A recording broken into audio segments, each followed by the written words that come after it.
Okay, let's get rolling. Good evening, everyone. Or at least it's evening for me in the UK.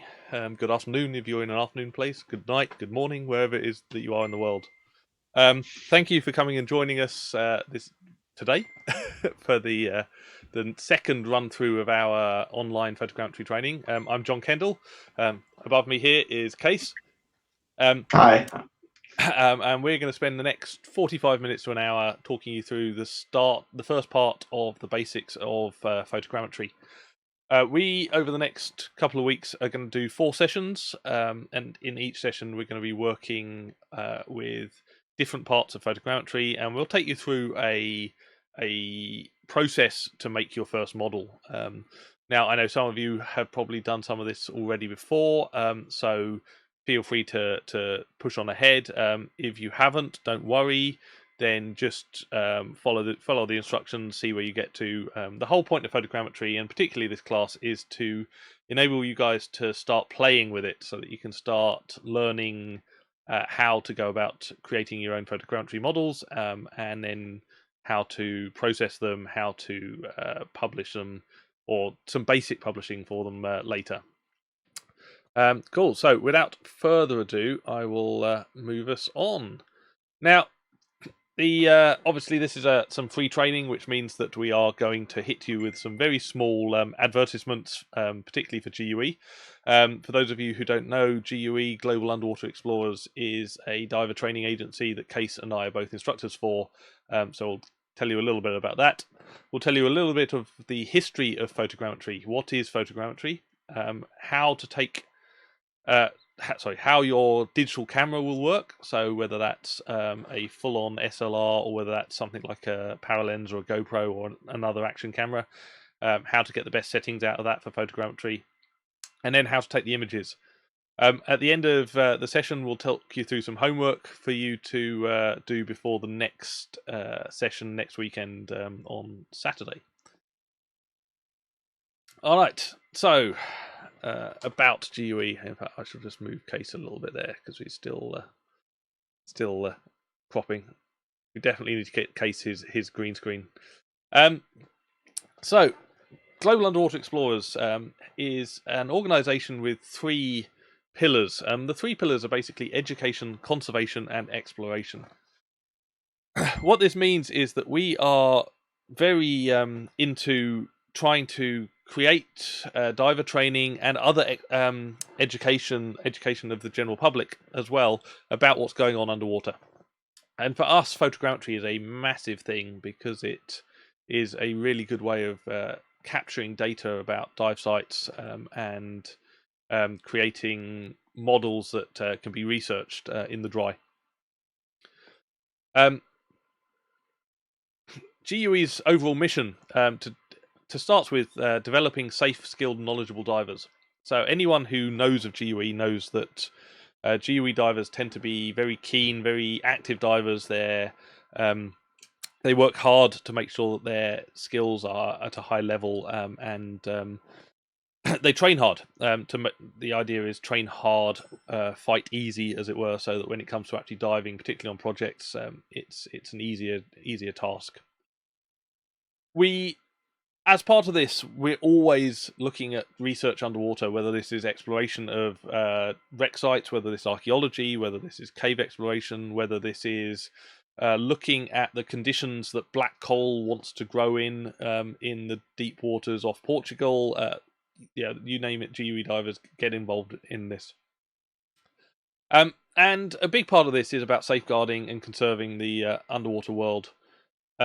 It's important to us, especially in days like today, and the current global crisis where nobody's able to go diving, or very few people are able to go diving. Everyone's locked down. It's even more important for us to be thinking about how to conserve, how to document those underwater sites. I've seen all sorts of things going on around the world with photos of dive sites that I know really well with very poor visibility, like now seeing massively amazing visibility. And I think part of this is down to a reduction in diver traffic, but also a reduction in boat traffic and other and motor vehicles and things like that are not in use anymore. I think we're seeing a bounce back from nature with this, and this is all really interesting and important. And then providing the public with a comprehensive resource on all things aquatic. So this is kind of part of GUE's global mission, and this is why Kees and I thought to put this program together. We ran a program a few weeks ago over 4 sessions. It worked really well. We had lots of good feedback, so we're doing it again. Okay. So moving from what is GUE into what is photogrammetry.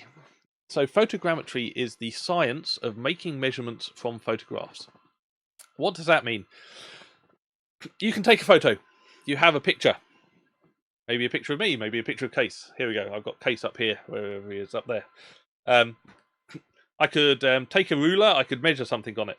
But what I know is that the measurement that I make on that photo is not reality. That is not what the object size actually is. We're going to have to convert what I measure on the photograph into a real measurement.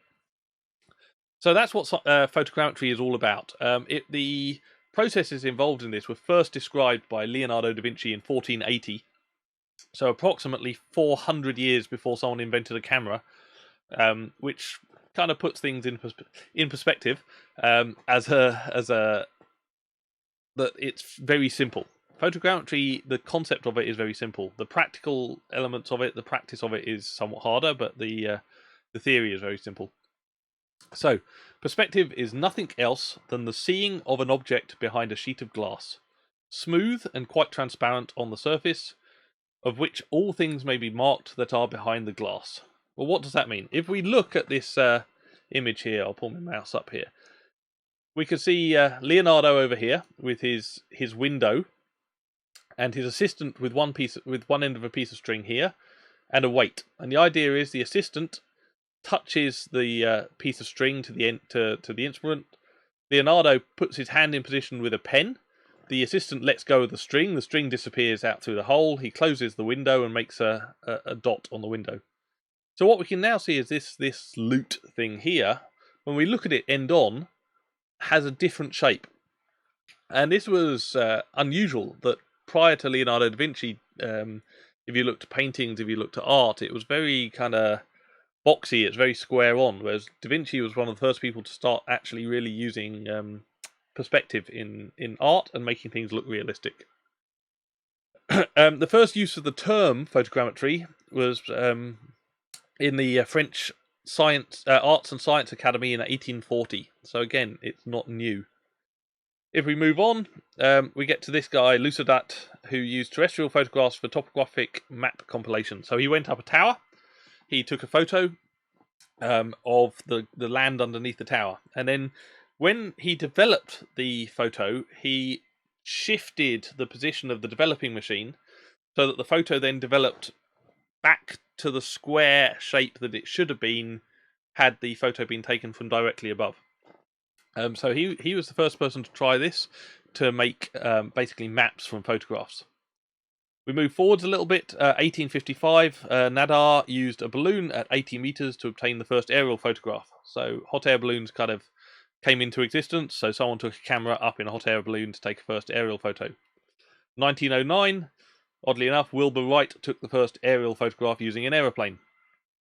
Back in those days, you had to invent something really cool before you were allowed to take your selfie.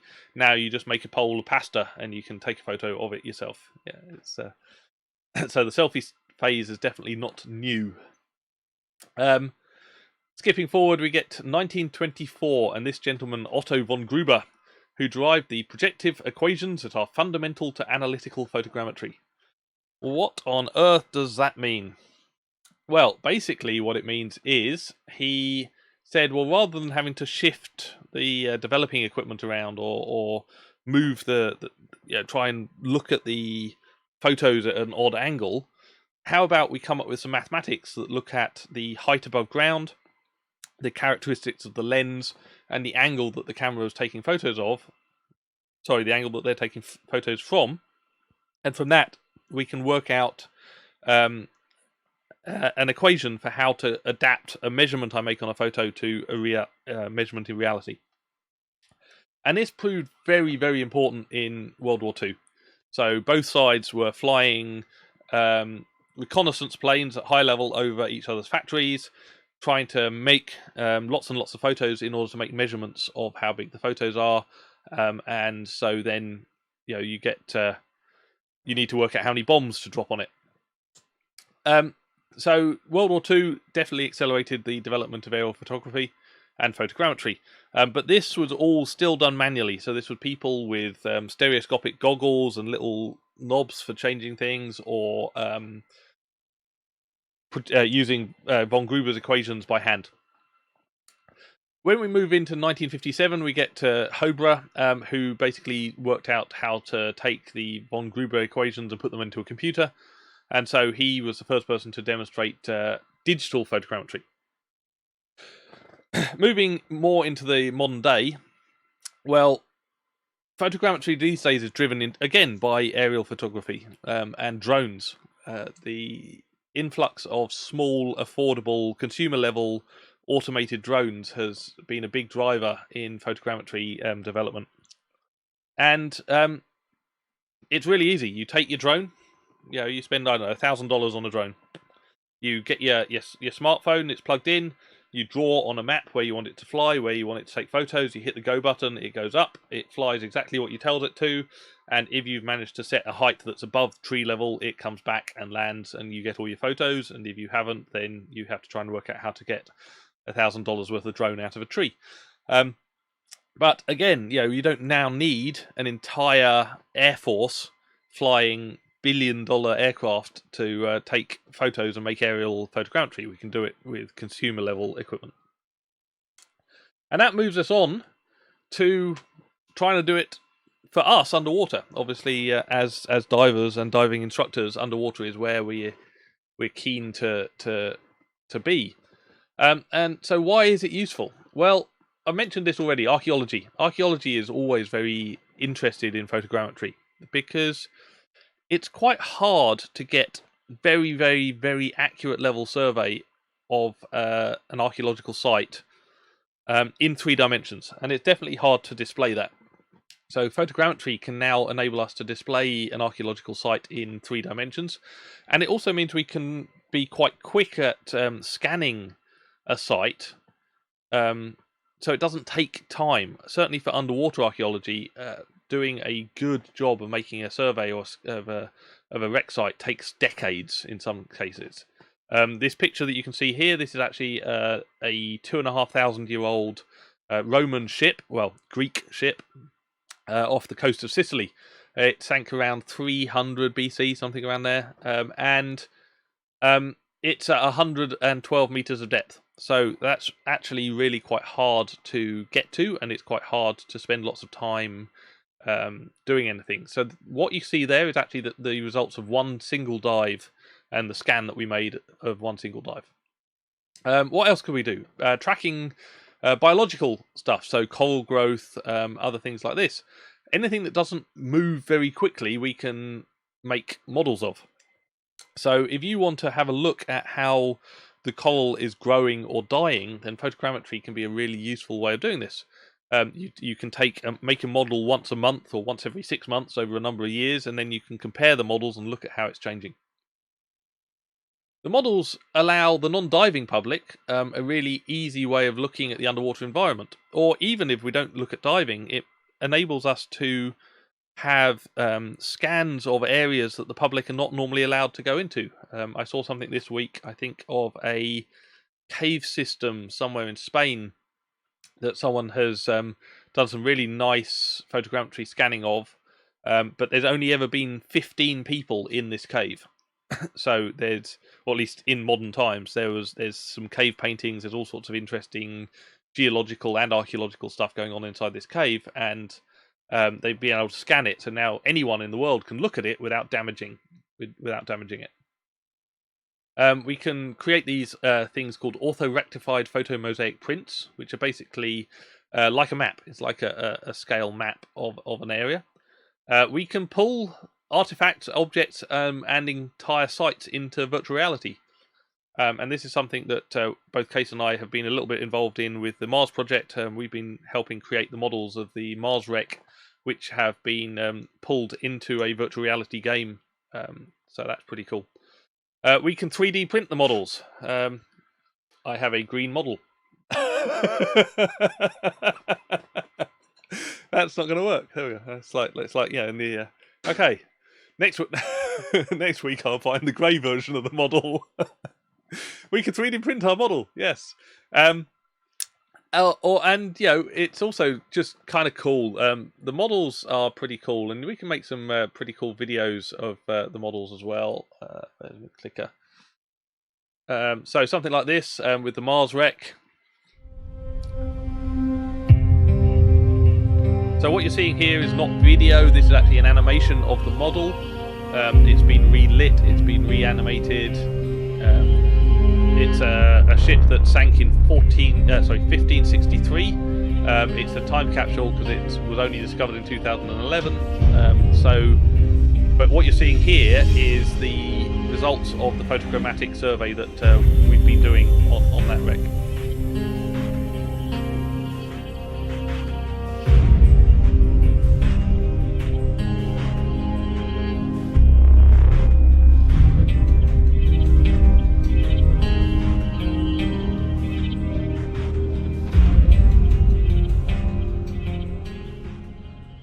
Okay, so that's an awesome bit of animation that our very good friend Ingmar Lundgren put together for the Mars project.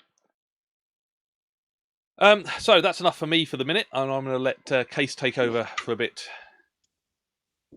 Hey, yeah. So thanks for that introduction, John. I'm just going to start talking a little bit more about some of the, instead of why we're doing what we're doing, how we're actually doing it. So the simplest thing to think about when we're talking about digital 3D photogrammetry is that it's essentially stitching together the image data in a large number of photos. We want to get a lot of pictures, but we also want to make sure that we don't go too crazy with the number of photos that we take, because it does take our computer some time to process them. So we want to take a lot of photos, but not too many. Usually for our demonstration purposes, we shoot for about 50 to 60. That allows basically any computer to be able to do the processing in a reasonable amount of time. The software is going to stitch those photos together using common features that it sees in each photo. So we need to make sure that each photo overlaps the next one so that it can work out where those photos were taken relative to each other. So as we're moving around an object and taking photos, we want to make sure that each picture contains about 80% of what the last picture contained. You can think about it sort of like creating a panorama, except for we're going to do it in 3 dimensions. And so instead of it being able to be processed on your phone in a heartbeat, it's going to process on your computer in a little bit of time. Anything that isn't in the photos that you take is not going to be in your model. So on the right here on this model, this is a statue in Russia somewhere where presumably nearby the offices of Agisoft Metashape. That's the software we're going to use. They've taken a series of photos, and each of the photos you can see around the outside. This is about 50 photos. And you can see that the model itself is rendered quite well, but on top of the model, the guy's got a little sort of a crown where there's no image data. And that's because they haven't, because they're walking, they haven't been able to capture any image data from the top of that model or the top of that statue, and so it's not rendered into the model. So as we're moving around our object and trying to model it, we want to try to get it from every angle with the knowledge that any angle that you don't take is not going to appear in the final model. We want to get maximum coverage and as much light as possible on the model that we're doing. And we're going to go into a little bit more detail about how we do this. Again, just for the purposes of reinforcing it and when we assign our homework. So remember, take lots of photos, but don't go too crazy. About 80% overlap. We want to hit every angle that we possibly can from an object, with the knowledge that anything that you don't take a picture of doesn't exist from the software perspective. And we're going to shoot for lots of light. Ideally, diffuse lighting, like the light that you see on a cloudy day, is good, where the sunlight that you see on like a really sunny day, where it's coming from directly one source and you see lots of harsh shadows, that's going to be much harder for the software to work with. So the image data that we create is going to directly affect the quality of the model. So for photogrammetry, we spend a lot of time thinking about the cameras that we use, and a little bit of understanding about how a digital camera works is going to help us quite a bit in capturing good images for photogrammetry. So basically, any digital camera, any modern digital camera that's available is suitable for photogrammetry. So you can do photogrammetry with everything from a high-end DSLR like a Nikon D850, all the way down to something like a consumer DSLR, or a mirrorless camera like a Sony Alpha camera. But something like a point and shoot or your camera phone will do as well. So a GoPro, an iPhone, those will do just fine. The most important thing is that you choose a subject that is appropriate for the camera equipment that you have available, and that you make sure that there's enough light on the object, because even the fanciest camera in the world is just a light collector. And if you don't have enough light to collect, your results are going to be disappointing. Cameras that offer manual settings like DSLRs or mirrorless cameras will generally produce better quality models, because they can capture higher quality images, provided the operator knows what they're doing. If you are struggling to use your camera with manual settings, then you may actually have better luck with something like a camera phone or a GoPro, or something like an Olympus TG camera. So we're going to jump into how digital cameras work, just so you've got a little bit of background or a little bit of review for those of you that know what's up already.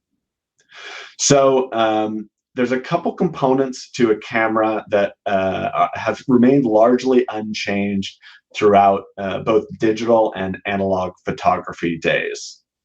The first thing that light hits when it's coming into a camera is the lens. And the lens is going to essentially shape the light so that it falls correctly on the remainder of the pieces of equipment that are inside of a camera.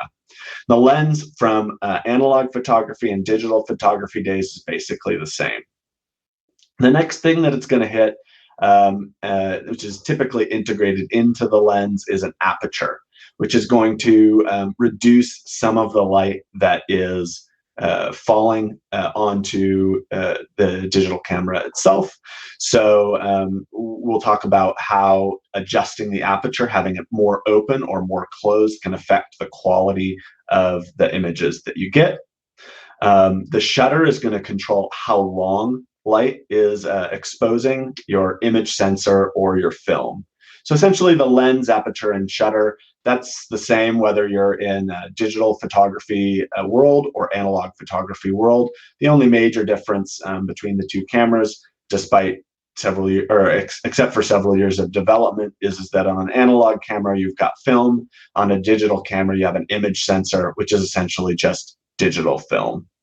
So we'll move on and we'll talk a little bit about the exposure triangle. So we've got three things that control how much light is going to get into your camera. And again, I would say the most important simple thing that you can think about when you're thinking about a camera is that it's essentially just a light collector. Some people like to call it a light bucket.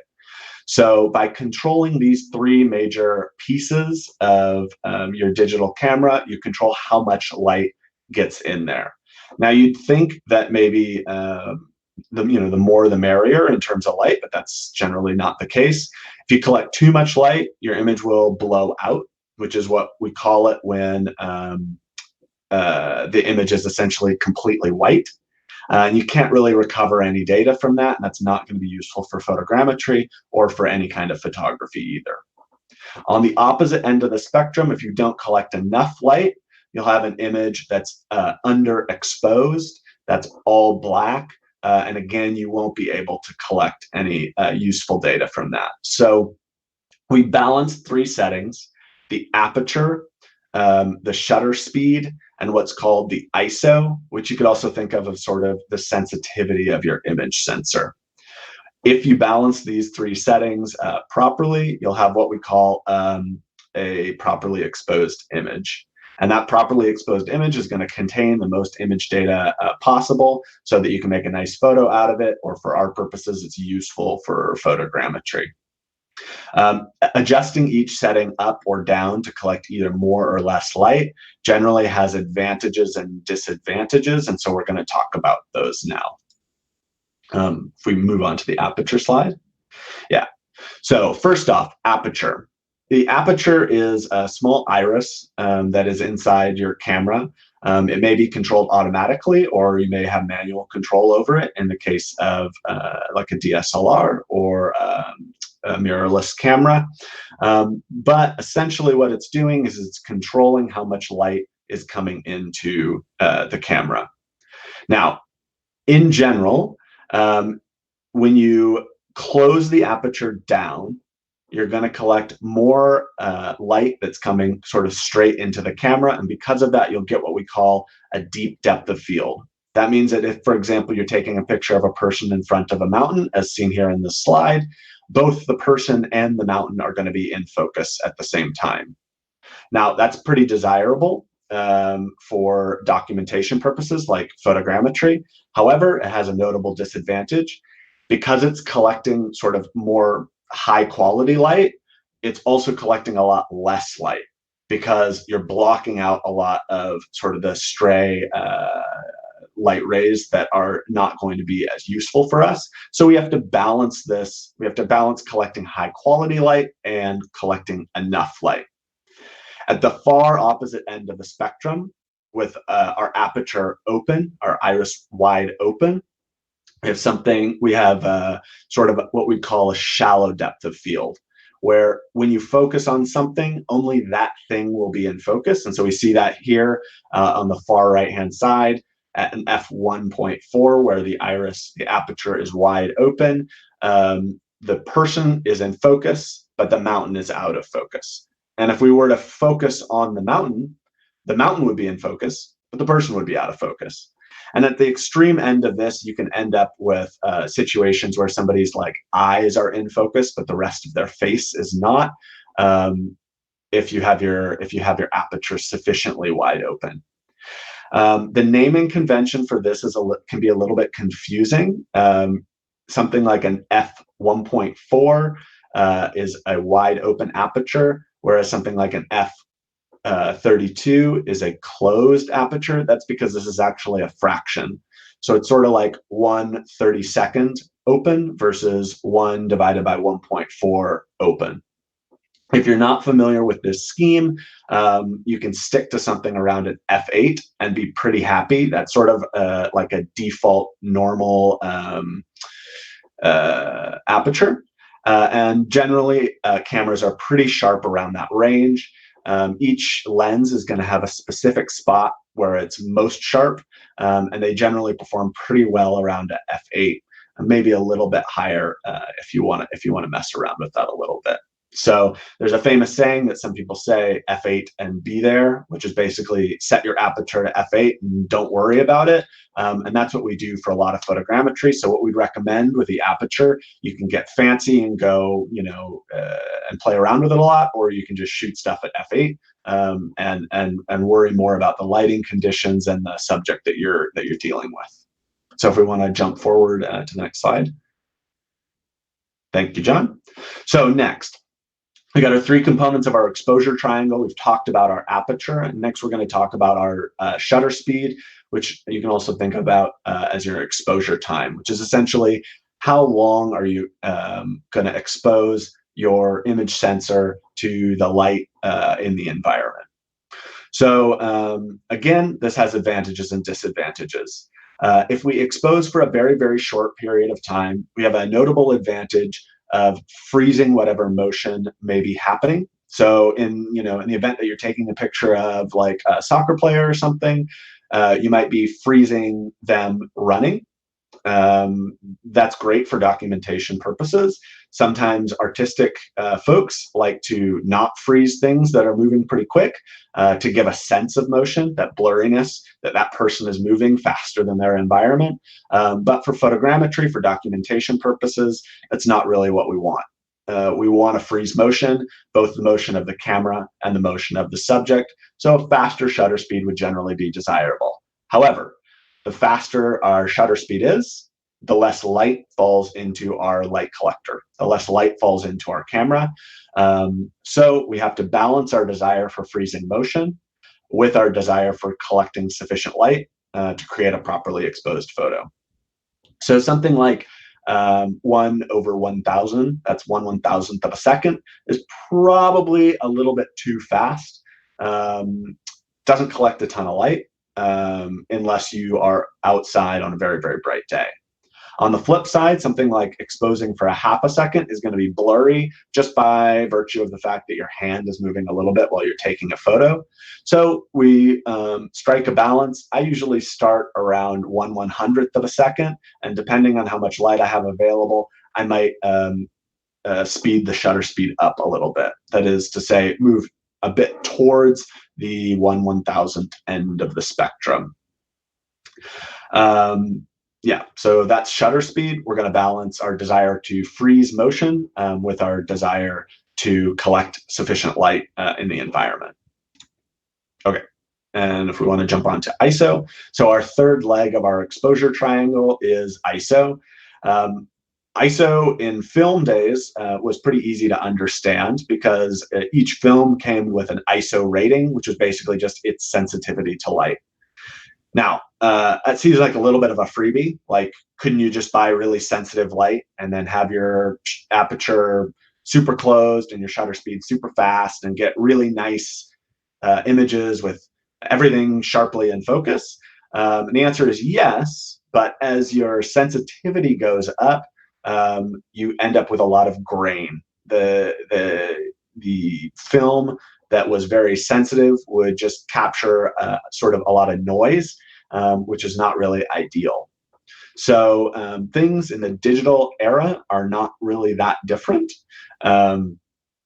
You can adjust ISO in a digital camera without replacing a canister of film, but still, as you go up in ISO, you're going to get more digital noise in this case, but you're going to be able to capture make more of the light that you're capturing.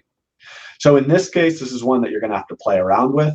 Something like an ISO 100, you're probably not going to notice very much noise, whereas somewhere around ISO 1600, 3200, 6400, you're going to start noticing some noise, and that is going to have an effect on your on a photogrammetry model. So we don't want to go too high on the ISO. This is also going to depend really heavily on the camera that you're using. A really fancy DSLR with the latest high-tech sensor technology can take a picture with a very high ISO without having a lot of noise, whereas a less expensive camera with more entry-level sensor, it's going to require you to keep your ISO setting quite low in order to produce an image that doesn't have a lot of noise. So you're going to have to play around with this a little bit if you're not having your camera if you're not using your camera on automatic settings. My sort of go-to is somewhere around 1,000 for low light conditions and somewhere around 1 to 200 on like a nice bright sunny day. So you can make those adjustments, and hopefully using that information, you can make some intelligent decisions as to what settings affect what, and how you can get a properly exposed photo. So I'm going to turn it back over to John to talk a little bit more about lenses and sensors. Great, thanks, Kees. So Kees has spoken about the exposure triangle and how we work out how much light needs to get onto the sensor to get a properly exposed photo. What we're now going to look at is a little bit about how much space we're looking at through the camera. And there's a couple of things that we need to look at to do this. And the first one is to do with our lens selection and what we call focal length or lens zoom. So if any of you have done any photography at all, or certainly if you've ever looked at SLRs or digital SLRs, you'll see that most lenses have a millimeter rating on them. So let me grab a little lens I happen to have here. This one's a Canon lens, and it says on the side here 18 to 55 millimeters. But what does that mean? What's that a measurement of? And quite simply, it's a measurement of what we call the focal length. And effectively, that means the measurement between the sensor in the camera and the lens. So the way to think about this is that the closer the lens is to the sensor, the more wide angle the image that we're going to get. So in this case, we've got an 8mm focal length in green and a 16mm focal length in red. So the 16mm is twice as far away from the sensor, which means that it's significantly narrower view of the world coming into the lens. This is a really good way of thinking about it. Now, in reality, one of these lenses probably has 7, 8, 9 lenses inside it. So it's not a single point lens that we're looking at. But the terminology still sticks the same. So for topside photogrammetry, if we're looking at photogrammetry on the surface, we want a pretty middle of the range lens. So something around 35 to 50 millimeters is probably going to give us the best kind of results. The narrower the field of view that we have, the more photos we're going to need to take. But the advantage of that we have above water is that we can be quite a long way away from the subject and still get really good imagery. Underwater, it's the opposite. We want to get as close as we possibly can, so we've got a little water between the lens and the object we're taking photos of as we can. So almost all of us are looking at the very ultra wide lenses, so something in the 8 to 10 to 16 millimeter focal length range, depending on what sensors we're looking at. Okay. So the second thing that looks at how much of the world we get into our lens is the sensor size. You may have heard the phrase full frame. So if you look at the top end cameras, the Canon 5D series or the 1Ds, the Nikon 850 or 8500, I think, I can't remember. I'm a Canon guy rather than a Nikon guy, so I can't always remember the numbers. They are all full frame sensors. So what that means is that the sensor, the digital sensor inside the camera, is the same size as an old-fashioned 35mm film. But as you come down in the price range, the sensors get smaller. And so then we get cropped sensors. So things like the APS-C, so that's a 1.6 to 1 crop. So that means it's about 1.6 times... the size of the sensor is about 1.6 times smaller, so it's a reduction in size. But what that means is that effectively the lens is 1.6 times narrower. So if I want to get, let's say I have a full frame camera and I take a photo with a 16mm lens, to get the same amount of data onto the photo for an APS-C camera, I now need a 10mm lens. So I divide my 16mm by my 1.6 crop, which gets me to the 10mm lens. Another popular one, Micro Four Thirds. Micro Four Thirds is a 2 to 1 crop. And every time the sensor gets smaller, the lens has to get wider in order to achieve the same result. Smartphone cameras and action cameras all have tiny, tiny sensors. And this is why they've got these very ultra-wide lenses on them, and why you don't really get much in the way of ability to change the focus on them. There's some benefits of having the small lens, which is very large depth of field. But what's the downside of just going for full frame? Well, mostly because the camera that has a full frame sensor and the lenses that go on that full frame camera are both super expensive, or at least at the higher end of the price range. It is changing a little bit, but they're still at the upper end of the price range. So again, you've got a balance to be struck there between price versus what's good enough. And for photogrammetry, we don't need the most expensive lenses and the most expensive cameras in the world. What we're looking for is sharpness of imagery and well exposed imagery. So what Kees was just talking about, and so we can balance between sensor size and lens types to get a good price point, let's say. Color temperature. You may or may not have heard about this. So color temperature is about how the digital sensor looks at the world and the color space of the world it's looking at. The human eye is amazingly good at changing or adapting how it perceives color. So if you see something that you think should be white, your brain will make it white. The camera can't do this. The camera doesn't really think about this. So if you take a photo, again, underwater, with no adaptation, you'll see something like this. You get this very kind of bluey green color. Now, what we can do is we can adjust the color balance to make it look more realistic. For topside photogrammetry, we don't really need to worry about this too much. You just want to have your camera matching what you're taking photos of. A lot of the time, with modern cameras, just leaving the camera on auto does quite a good job of this. For underwater, there's a bit more nuance to it.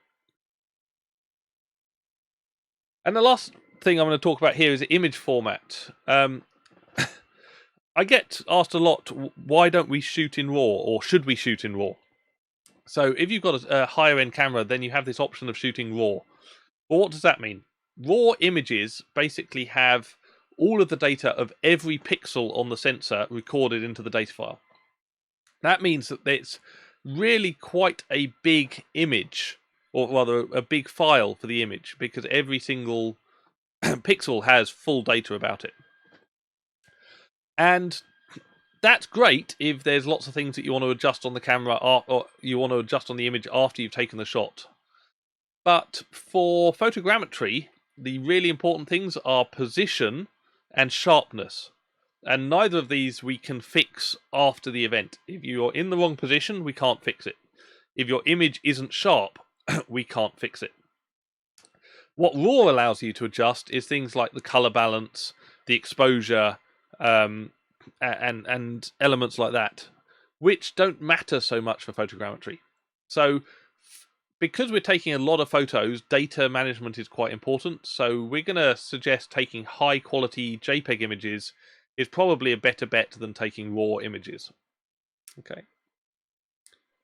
And this is why we're going to suggest high quality JPEGs. It's all to do with how the computer or the camera compresses the images that you're taking.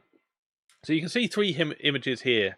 They're all the same image. We've actually taken the same image. It was a high quality JPEG and then compressed them at varying levels. And the way that the compression works is, if you have a raw image, pixel number 1 has full RGB and brightness values. Then pixel number 2 has RGB and brightness values, and 3 and 4 and so on. How you can compress this is by going, okay, I know what my RGB values for pixel 1 are.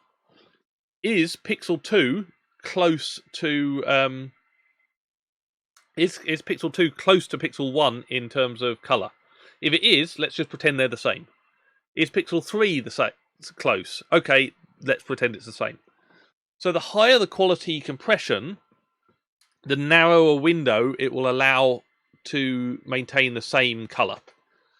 So in a low quality compression or very high compression, you'll see things like this. So you can see these bands that are appearing in the sky on this on this slide, or in the water rather. So that doesn't exist, and that would be really bad for photogrammetry, because what's happening with the software for photogrammetry is the software is looking for contrast changes. So it's looking for points that it can find in other images because of contrast change. And if you've got these artificial bands, the software is going to go, aha, there's some physical edges going on there. And if you've got them in all of your photos, it will try and match together those physical edges. But there is no physical edge. Nothing exists there. It's just a compression artifact. So you don't want overly compressed data. And this is actually one of the small issues with using video for photogrammetry, is quite a lot of the time the video images are quite highly compressed.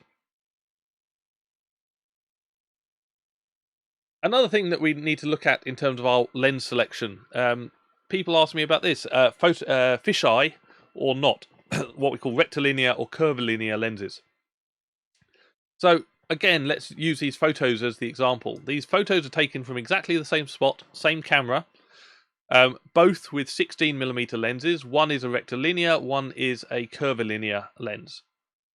And at this center point, kind of the middle of this brown wall here, the images are basically identical. They've got the same zoom factor, but and the same straight line. But as we get away from the middle of the lens, on the fisheye, you can see everything is starting to curve, whereas on the rectilinear, everything stays the same.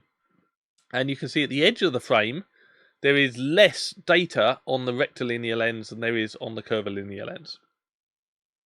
So there is, again, a toss-up here between having straight lines remaining straight versus having more data per shot. For above water, I would never advise using a fisheye lens. There's no need for it. For underwater, quite a lot of people are getting very good results with the fisheye lens, and we can tell the software that we're using fisheye lenses. What the software, Agisoft Metashape, does is it's actually already looking for variation and distortion in the photos anyway. So giving it fisheye data isn't that bad, because it's already looking for that distortion and will work it out. So for underwater, fisheye can be useful, but for surface, I would not bother with fisheye unless you don't have any options. Most action cameras are fisheye lenses, so you don't have much of a problem. But you will not need to worry about that too much when taking photos. Okay, I'm gonna just do the next couple of slides. Oh God. There's a good question in here that from Cortez Expeditions. It says, can you correct the distortion in Photoshop prior to inputting in the software, or is that pointless? Great idea, but definitely don't do that. We don't want to mess with the photos because any changes that we make it more difficult for Metashape to figure out what's going on. It relies on consistency from image to image in order to build sort of a digital model of your camera. So basically, you can adjust things like color if you want to, but I would apply the same change to everything. But in general, let the software deal with the distortions itself. That's essentially what it's built for. Yeah, absolutely. We get this quite a lot. Should I import all of my photos into Lightroom or something similar and correct before pulling it into Metashape? Absolutely don't. You want to put the files into Agisoft as close to how it came out of the camera as possible. Ideally, it's literally take the JPEGs out of the camera and put them into the software. Don't do any corrections prior to processing. For color and color balance, there's some stuff that you can actually do later in the process if you need to, but I would always just start with the photo as it comes out of the camera. But awesome question. Okay, so when we're looking at taking images, again, this is kind of what Kees has just been saying and what I've just been saying. I've said here shoot in RAW plus JPEG. We actually created these slides a few years ago. I think we've all kind of decided that we don't really need to shoot in RAW, and that getting just the JPEGs is a better use of hard drive space. I already have sat under my desk 12 external hard drives of photogrammetry projects. If I had to keep the raw files for all of them, that would probably be another 20 odd hard drives. ISO not too high because it leads to digital noise, but low enough, but not too low because you want to get a good exposed photo. Aperture not too low, probably start at f8. White balance, either set it to daylight or just set it to auto. Lens selection for underwater around 16mm full frame, or probably around 30 to 35mm for topside, depending on the size of your object and what you're trying to cover. Shutter speed 1/100th or faster. One advantage you have for doing photogrammetry topside is you can always put the camera on a tripod and shoot a lower shutter speed if you wish. And just make sure it does not move at all. And neither does the object. Use strobes or large video lights if you need to for lighting. For video, it's basically all the same, but let's look at resolution. Realistically, if you're going to shoot video, shoot as high a resolution as you can. 4K is pretty good. That's the equivalent of 12 megapixel stills. Full HD can work, but it's only 2 megapixel stills. I was just talking to Kees before we started about a new Canon that they've announced. They haven't actually launched yet. That's going to be shooting 8K RAW. That I'm getting quite excited about that concept. It's going to be very expensive though. And then again, ISO not too high, aperture not too low, white balance, lens, everything is basically the same as for stills. Cool. So at that point, having now spoken about the camera and the camera settings, I'm going to hand back to Kees to start talking you through your homework. Yeah, so our homework for this first session is going to be to pick an object to model and just take pictures. We'll worry about setting up the software and actually creating the model in the sessions after this. The most important thing that you can do, more important than your camera equipment or really even your own experience at this point, is to pick a good object. We don't want to take too many photos. We want to shoot for an object that's small enough that you can effectively capture every angle of it in about 60 photos. Ideally, a little bit less than that. This is because we're going to keep using this photo set for the remainder of the online course. And if it's got a lot of photos and you don't have a really powerful computer, it's going to, anytime you have to rerun it or change something, it's going to take a long time. And by a long time, I mean like sometimes hours or maybe even over a day. Whereas something in the 50 to 60 photo range should run pretty effectively on more or less any computer that was built within the last couple of years. So pick an object that's small enough you can capture it in about 60 photos. The software can't handle reflective or transparent surfaces. So don't pick something that's shiny or transparent. Like don't pick anything that has windows. Don't pick a bottle.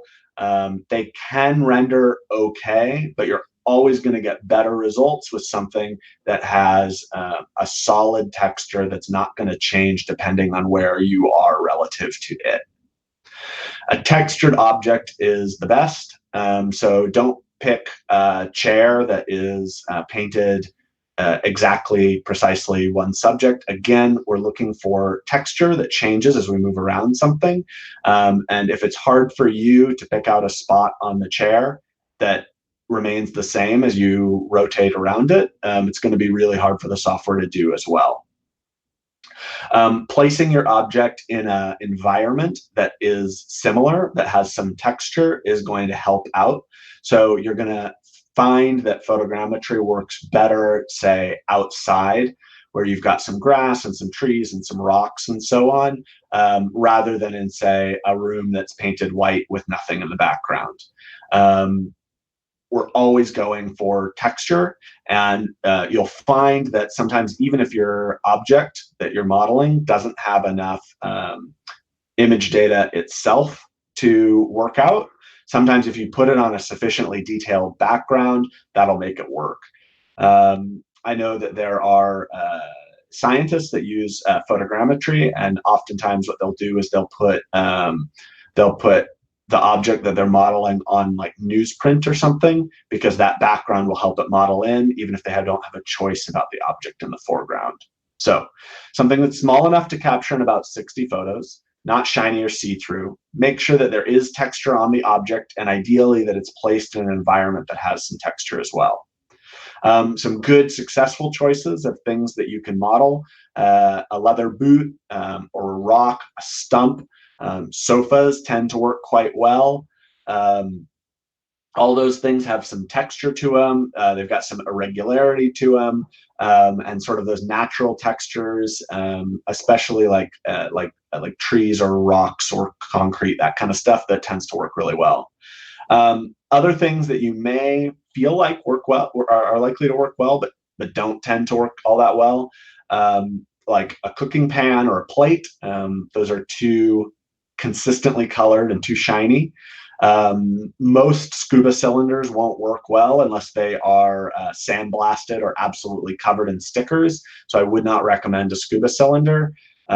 Things like a regulator or a valve are also going to be too shiny for it to work very successfully. And something like a car, although seemingly ideal, is basically just covered in shiny and transparent surfaces. So you're going to struggle more with that than you would with something else, unless you've left your car out to rust and neglected it for a couple of years, in which case it becomes a good choice. So yeah, choose something that's got some texture to it. Don't choose something that's super shiny. We can jump to the next slide. So remember to take your photos from multiple angles. Your images should overlap by about 80%, and stand back a little bit on the surface. We have the major advantage of the fact that we can stand back and it's not going to degrade the image quality too much. So don't worry about getting too close, especially if you're using sort of a action camera or a cell phone camera. The overlap is more important. Don't make any big, quick movements or turns. Take photos sort of continuously as you move around the object.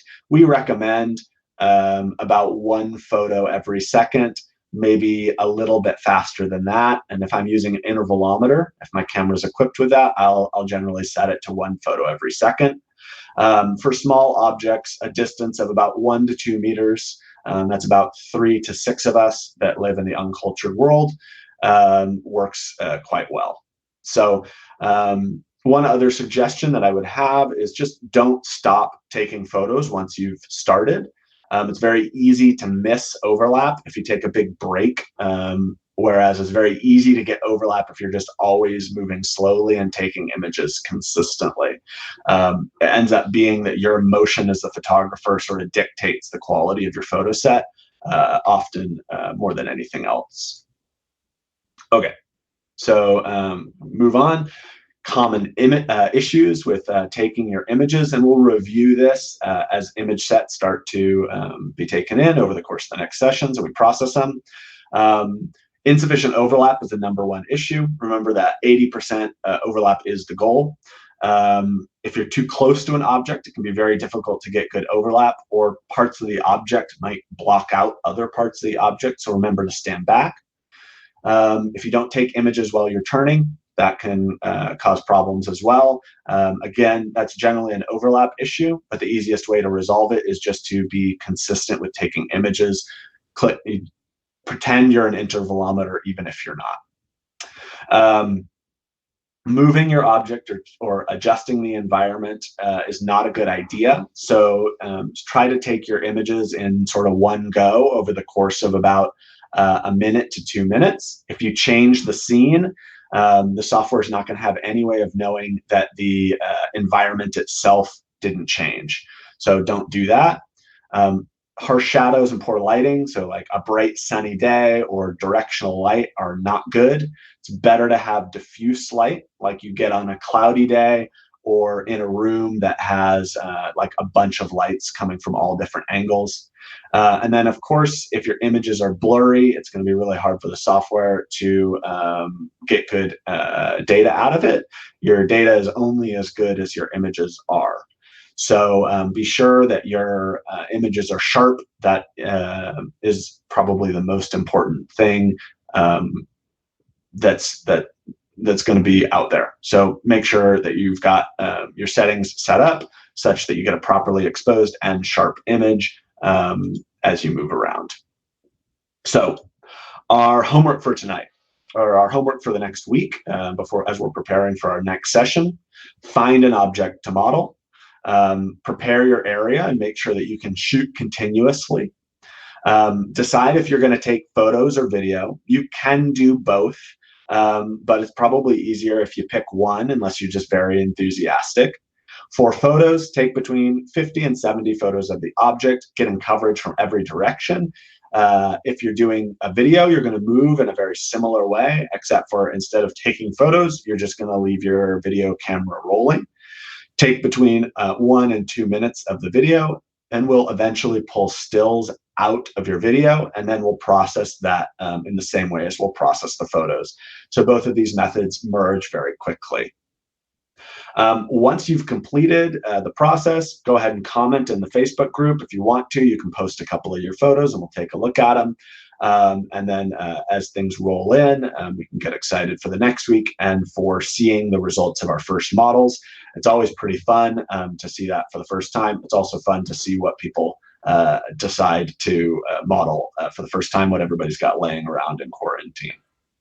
Cool. So, sorry, I was just gonna back to you, John. Yeah, I'm just going to pull up on some of these questions. A couple of people suggested plants. Plants can work quite well. It depends entirely on what kind of plant it is. Think about trying to find objects that have edges and corners. That's the thing. Anything that's smooth is not going to work well. Anything that's kind of edgy and corners is going to work much better. Imad, can we fix the camera and have the object or something on something that spins and take the image? Or will the fixed background screw the software? That is possible, but it is definitely an advanced technique. I would not advise that as a starting point. You'll get there's too many variables going on. It's much easier to start with by taking a static object and then you moving around it rather than trying to do the other way around. But yes, it is possible, but it's not as easy. Something like, to answer John and Leo's question, something like a plant is it's gonna move as you move around it because it's flexible, and also because it has really thin sort of protrusions on it. That's going to be a struggle. Something like a guitar could work as long as it's not shiny. A set of doubles, if you've been maintaining them poorly, probably will work. If you've been maintaining them well, probably not the best choice, because again, they're sort of a fixed color, sort of like a consistent color, and really what we want, sort of a variable texture. And what we've got, Arthur. So the name of the software we're going to be using is Agisoft Metashape, but you do not need that this week. We will talk you through everything you need to know about getting the software and then how to install the software on the next session, on session 2 next Saturday. So don't worry about going out there and doing that yet. Yeah. Cool. So yeah, that's kind of almost the end of session 1. We've had a very brief chat about what GUE was, what is photogrammetry, and then we've spoken through the basics of taking the photos that you need to be able to do your homework this week, which is to capture these photos of something ready for processing next week. We've run over a little bit, so sorry about that. But before we go, we have a little bit of a blatant plug. As a thank you to anyone who does all the sessions, in session 4 we will be giving out details about some exclusive discounts. One of the discounts that we do have is a small discount on the Agisoft software. So if anyone is considering buying the software, or if anyone is watching through this for the second time round, then please do come and get in touch with me. or I've just seen.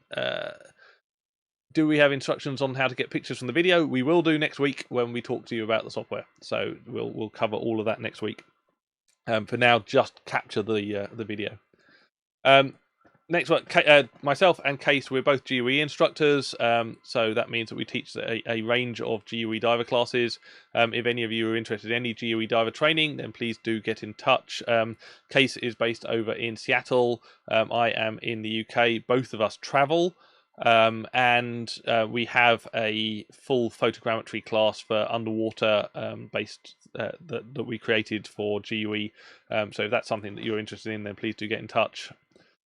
I'm going to stick up a link in a second to the our online tips jar on the Facebook group. Again, if you enjoy the process, if you enjoy the sessions, then please do consider buying us a virtual coffee. There is no expectation for you to do so, but it is always nice to see coming in. And the last bit is that we are both part of the Mars project. So this is the wreck that sank in 1564 that we showed you some details of earlier. If you're interested in marine archaeology, then we've got a new website, www.mars-project.org. Please do visit it. Please do spend some time looking around that. There's some awesome stuff on there, and some more of the photogrammetry that we've created, especially with Ingmar and the other team members on that website. So that's it for now. Hope you've enjoyed it. As Kay said, please do come up on the Facebook group with any comments and questions, and we'll do our best to answer them. And this session will be recorded. The link, the YouTube link that you followed to get to the session, you'll be able to re-watch again in about 5 minutes' time. So feel free to come back to it, and also please do spread the word. So if anyone else is interested in watching it and learning as well, then they can do that. But otherwise, thank you very much for coming. And yes, we'll be over on the Facebook group for questions. Thank you. Thanks everyone. Thanks for joining us. Pick that one.